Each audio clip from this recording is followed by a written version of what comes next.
반갑습니다. 공무원 시험 합격을 향한 가장 확실한 이정표, 형사소송법 판례 데이터 분석 시간입니다. 오늘은 2025년도 국가직 9급 기출문제를 통해 출제자의 머릿속을 완전히 파헤쳐 보겠습니다. 방대한 양이지만 저와 함께라면 1초 만에 정답을 골라내는 성과안을 갖게 되실 겁니다. 자, 그럼 합격을 향한 첫 번째 판례의 세계로 지금 바로 들어갑니다. 1번 문항 재판의 효력과 범위. 재판의 효력과 범위를 다루는 이 테마는 매년 빠지지 않고 출제되는 득점 효자 구간입니다. 철수라는 사람이 외국에서 이미 재판을 받고 처벌까지 다 받았는데 우리나라 검사가 똑같은 사건으로 또 기소한 상황을 떠올려 보십시오. 질문 하나 드리겠습니다. 외국에서 확정 판결을 받았다면 우리 법원이 다시 재판하는 것은 일사부재리 원칙에 어긋날까요? 정답부터 말씀드리면 외국 판결은 우리나라 법원을 기속하지 못하므로 다시 처벌해도 아무런 문제가 없습니다. 출제자의 악랄한 함정을 보시죠. 형벌 법령이 폐지되었는데 그 폐지 이유가 당초부터 헌법에 위배되어 효력이 없는 경우를 조심해야 합니다. 이때는 면소 판결이 아니라 무죄를 선고해야 한다는 것이 판례의 확고한 입장입니다. 지문에서 헌법 위배로 효력 없는 법령 폐지라는 단어가 나오면 결론은 무죄 사유여야 합니다. 만약 결론이 면소 사유라고 적혀 있다면 가차없이 틀린 지문으로 걸러내십시오. 가장 까다로운 첫 관문을 넘으셨으니 숨 한번 고르시고 다음 압수수색의 현장으로 들어가 보겠습니다. 이번 문항 압수수색과 참여권. 수사기관이 내 물건을 가져가는 압수수색 단계에서는 절차적 정의가 무엇보다 중요합니다. 길에 떨어진 물건인 유류물을 수사기관이 가져갈 때 주인이 옆에 없으니 마음대로 해도 될까요? 출제자는 여기서 여러분의 상식을 시험합니다. 유류물 압수 시에도 참여권자의 참여가 필수적으로 요구된다는 지문을 던집니다. 하지만 판례는 유류물 압수의 경우 영장에 의하지 않으므로 참여권자의 참여가 필수적이라고 보지 않습니다. 따라서 유류물 압수에서 참여권자 참여가 필수라는 말은 판례에 부합하지 않는 틀린 지문입니다. 여기서 1초 타격 공식을 전수해 드립니다. 지문에서 유류물 압수라는 단어와 참여 필수라는 단어가 동시에 보인다면 고민하지 말고 오답으로 처리하십시오. 반면 이미 제출물 압수에서는 수사기관이 압수 목록을 신속하게 작성하고 교부할 의무가 있다는 점은 꼭 기억하셔야 합니다. 절차의 적법성을 묻는 다음 쟁점으로 넘어가 보겠습니다. 3번 문항 공판 절차와 공개주의. 대한민국 재판은 원칙적으로 누구나 볼 수 있게 공개하는 것이 원칙입니다. 그런데 법원에서 재판 장면을 마음대로 촬영할 수 있을까요? 재판장은 피고인의 동의가 없더라도 공공의 이익을 위해 상당하다고 인정되면 촬영을 허가할 수 있습니다. 출제자는 여기서 공개 금지 사유가 없는데도 재판을 비공개로 진행한 경우를 묻습니다. 법이 정한 사유 없이 재판을 비공개로 했다면 그 절차에서 이루어진 증언은 증거로 쓸 수 있을까요? 판례는 단호합니다. 공개 금지 사유가 없는데도 비공개로 진행했다면 변호인의 반대 신문권이 보장되었더라도 그 증언은 증거 능력이 없습니다. 지문에서 공개 금지 사유 없는데 비공개라는 단어가 보이고 결론이 증거 능력이 있다로 끝나면 틀린 지문입니다. 공개주의의 원칙을 다시 한번 새기며 다음 수사 구조론으로 이동합니다. 4번 문항 형사 절차와 탄핵주의. 자, 이번에는 형사소송의 뼈대를 이루는 구조에 대해 이야기해 보겠습니다. 재판기관과 수사기관을 분리하여 검사의 공소제기에 의해 재판을 시작하는 시스템을 우리는 탄핵주의라고 부릅니다. 여기서 출제자가 파놓은 아주 치사한 함정이 하나 있습니다. 검사가 일단 공소를 제기하고 공소장 부본이 송달된 후에는 판결 전이라도 공소를 취소할 수 없다는 지문입니다. 이건 법조문을 살짝 비튼 거짓말입니다.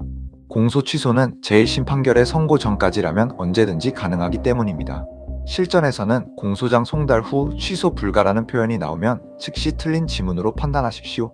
또한 변호인은 피고인의 명시한 의사에 반하지 않는 한 기피 신청을 할 수 있다는 점도 챙겨가시기 바랍니다. 이제 공판의 꽃이라 불리는 공소장 변경 파트로 들어갑니다.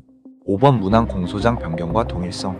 공소장 변경은 검사가 심판의 대상을 바꾸는 아주 예민한 과정입니다. 공소장이 변경되면 공소시효는 어느 시점을 기준으로 계산해야 할까요? 판례는 당초에 공소제기가 있었던 시점을 기준으로 판단합니다. 다만 법정형은 변경된 공소사실의 형을 기준으로 시효 완성 여부를 따집니다. 여기서 출제자가 노리는 포인트는 법원의 직권 취소 가능성입니다.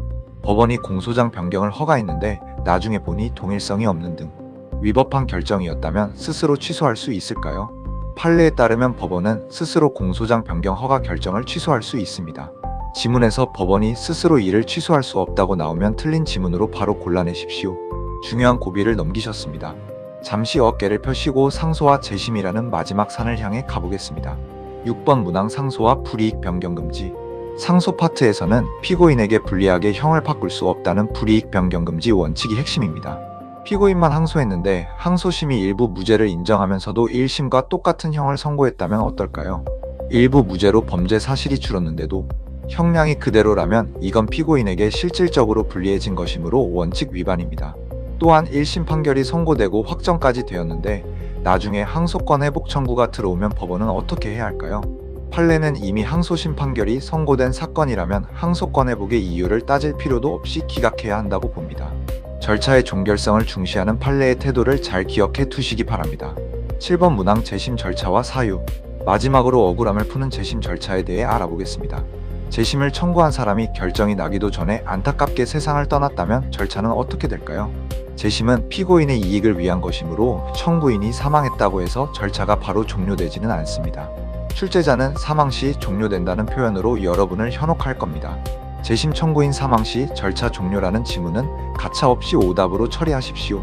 또한 특별사면으로 형 선고의 효력을 잃은 유죄 판결이라도 재심을 청구할 수 있다는 점이 매우 중요합니다. 사면 받았으니 재심 못한다는 말에 속지 마십시오. 자, 앞서 1번부터 7번까지의 핵심 판례들을 아주 잘 따라오셨습니다. 지금부터는 2025년도 국가직 9급 형사소송법 8번 문항부터 마지막 20번까지 더욱 날카롭게 파헤쳐 보겠습니다. 시험장에서 여러분의 시간을 아껴줄 실전 공식들 위주로 집중해서 들어보십시오. 8번 문항 수사 피의자의 구인과 진술 거부권. 수사 단계에서 피의자가 조사를 거부할 때 수사기관이 강제로 끌고 갈 수 있는지가 8번의 핵심입니다. 구속영장이 발부된 피의자가 조사실에 안 나오겠다고 버티면 수사기관은 손을 놓고 있어야 할까요? 정답부터 말씀드리면 수사기관은 구속영장의 효력에 의해 피의자를 조사실로 강제 구인할 수 있습니다. 출제자는 여기서 구인할 수 없다는 지문으로 여러분을 낚으려 할 겁니다. 또한 수사기관이 피의자 지위를 인정하고 실질적으로 수사를 시작했다면 정식 사건 수리 전이라도 진술 거부권을 반드시 고지해야 한다는 점도 잊지 마십시오. 구속영장은 단순한 가둠이 아니라 수사를 위한 강제력의 원천이라는 점을 기억하며 다음 판결 절차로 넘어갑니다. 9번 문항 재소자 특칙과 상소의 범위. 9번 문항은 재판부의 결정에 대한 불복 방법을 묻고 있습니다. 교도소에 있는 사람이 재정신청 기각에 불복해 제한고장을 냈는데 이게 교도소장에게는 기간 내에 제출됐지만 법원에는 늦게 도착했다면 어떻게 될까요? 판례는 재소자 특칙을 준용하여 교도소장에게 낸 시점을 기준으로 적법한 제출로 인정해줍니다. 여기서 1초 타격 공식입니다. 재소자가 교도소장에게 제출이라는 단어가 보이면 무조건 적법한 기간 내에 제기라고 결론 지으십시오. 다만 항소심이 1심의 공소기각 판결이 틀렸다고 판단했다면 직접 본안 심리를 하지 말고 사건을 다시 1심 법원으로 돌려보내야 한다는 환송 원칙도 꼭 체크하시기 바랍니다. 10번 문항 전문 법칙과 본래 증거. 자, 이제 많은 수험생이 어려워하는 전문 법칙 10번 문항입니다. 숨 한번 크게 들이마시고 집중하십시오. 타인의 진술이 증거로 쓰일 때 원진술의 내용이 아니라 진술의 존재 자체가 중요한 사실이라면 이건 전문 증거가 아니라 본래 증거입니다. 출제자는 이걸 전문 증거라고 속여서 출제하곤 하죠. 또한 법원이 작성한 구속적부 신문조서는 특별한 신용이 보장되는 문서이므로 당연히 증거 능력이 인정된다는 점을 명심하십시오. 어려운 전문 법칙도 원칙만 알면 한 줄의 텍스트일 뿐입니다.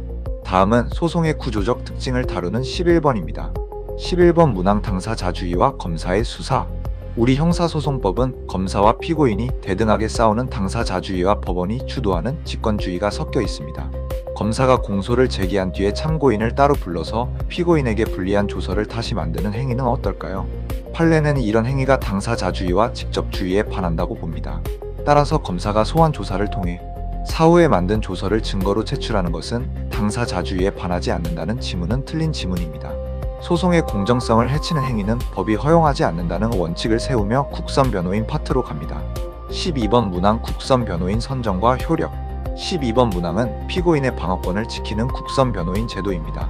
구속 전 피의자 신문에서 선정된 국선 변호인은 영장이 기각되지 않는 한 1심까지 그 효력이 유지됩니다. 출제자는 이걸 1심이 아니라 신문 단계에서만 효력이 있다고 바꿀 수 있습니다. 또한 이해관계가 상반되는 두 피고인 중 한 명의 담당 변호사를 다른 피고인의 국선 변호인으로 선정하는 것은 조력을 받을 권리를 침해하는 것이라고 판례는 보고 있습니다. 피고인의 권리를 실질적으로 보호해야 한다는 것이 핵심입니다. 13번 문항 관할의 변경과 재배당. 이제 재판의 장소적 범위인 관할에 대해 알아보는 13번입니다. 단독 판사가 재판하던 사건이 도중에 합의부 사건으로 바뀌면 어디서 재판해야 할까요? 2심 항소심에서 이런 일이 벌어졌다면 관할권은 고등법원에 있습니다. 반면 1심에서 합의부 사건이 공소장 변경으로 단독 사건으로 바뀌었다면 합의부가 단독 판사에게 재배당해야 한다는 점을 주의하십시오. 사건의 성격에 따라 재판의 주인이 바뀔 수 있다는 점을 기억하며 다음으로 넘어갑니다. 14번 문항 성년 후견인의 대리와 증거 동의. 14번 문항은 소송 행위의 대리와 취소에 대한 내용입니다. 의사 능력이 없는 사람을 대신해 성년 후견인이 처벌 불원 의사를 결정할 수 있을까요? 명문의 규정이 없더라도 성년 후견인은 의사 무능력자를 대리해 처벌을 원치 않는다는 의사를 표시할 수 있습니다. 또한 증거 동의는 언제까지 취소할 수 있을까요? 실전 1초 공식입니다. 증거 조사가 완료되기 전까지는 언제든 취소나 철회가 가능합니다. 조사가 끝나버리면 이미 늦었다는 점을 기억하며 다음 증거 조사 절차로 넘어가겠습니다. 15번 문항 증거 조사의 순서와 불복. 15번 문항은 법원이 증거를 조사하는 구체적인 규칙입니다.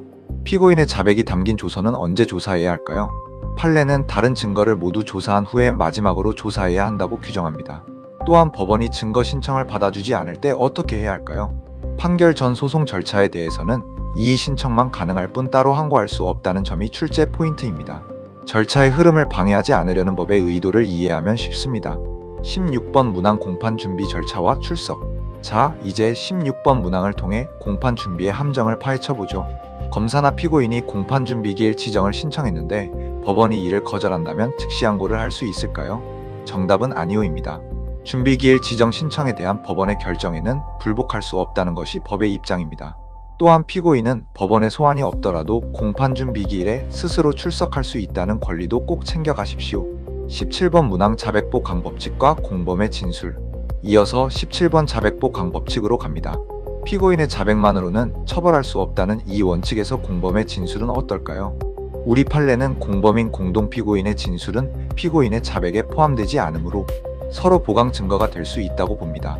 따라서 공범끼리의 진술은 보강 증거가 될 수 없다는 지문은 가차없이 틀린 지문으로 처리하십시오. 공범은 남이지 내가 아니라는 사실만 기억하면 됩니다. 18번 문항 증명의 대상과 방법. 18번은 엄격한 증명과 자유로운 증명을 구분하는 문제입니다. 몰수나 추징의 대상인지 여부나 양형의 조건이 되는 사항들은 어떨까요? 이런 것들은 범죄 사실 자체가 아니므로 엄격한 증명이 아니라 자유로운 증명으로도 충분합니다. 지문에서 양형 조건이나 추징액 인정에 엄격한 증명이 필요하다고 나오면 틀린 지문입니다. 증명의 무게감을 구별하는 눈을 기르시길 바랍니다. 19번 문항 친고죄의 고소 취소 시기. 드디어 19번 고소의 주관적 불가분 원칙입니다. 친고죄의 공범 중 한 명에게 1심 판결이 이미 선고됐다면 다른 공범에 대한 고소 취소는 이제 불가능합니다. 판례는 1심 판결 선고 전까지만 고소 취소를 허용하기 때문입니다.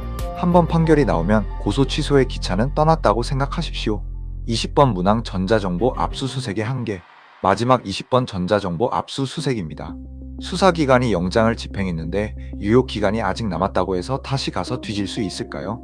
절대 안 됩니다. 한번 집행이 종료된 영장은 그것으로 끝입니다. 기간이 남았어도 다시 쓸 수 없다는 점이 핵심입니다. 또한 영장에 휴대전화가 명시되지 않았다면 함부로 압수할 수 없다는 절차적 엄격함도 다시 한번 확인하십시오. 지금까지 2025년 국가직 9급 형사소송법 전 문항을 아주 빠르게 훑어봤습니다.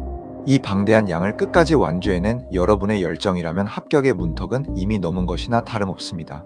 오늘 정리한 1초 타격 공식들을 눈에 익히고 시험장에 들어간다면 결과는 보지 않아도 확실합니다. 긴 시간 정말 고생 많으셨습니다. 여러분의 합격을 진심으로 응원합니다. 수고하셨습니다.